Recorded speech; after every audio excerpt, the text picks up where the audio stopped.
অনেকেরই ধারণা যে ডায়রিয়া এবং কলেরা এটা তো একই রোগ, একই পেটের পীড়া, একই পায়খানা হয়। না, এটা সম্পূর্ণরূপে ভুল।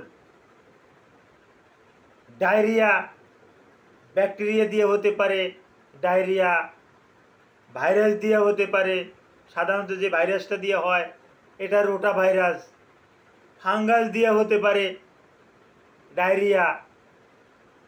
কিন্তু কলেরা একটা ব্যাকটেরিয়া দিয়ে হয়, শুধু একটা ব্যাকটেরিয়া দিয়েই হয়। এই ব্যাকটেরিয়াটার নাম ভিব্রিও কলেরি। এই দুটোর ভিতরে একটা পার্থক্য বলবো, প্রধান পার্থক্য, ডায়রিয়ায় অল্প অল্প পাতলা পায়খানা করে, বারে বারে পাতলা পায়খানা করে, কিন্তু কলেরায় একবারে বড় আকারের একটা পায়খানা করে, এতেই রুগী ক্লান্ত হয়ে যায়। Thank you all.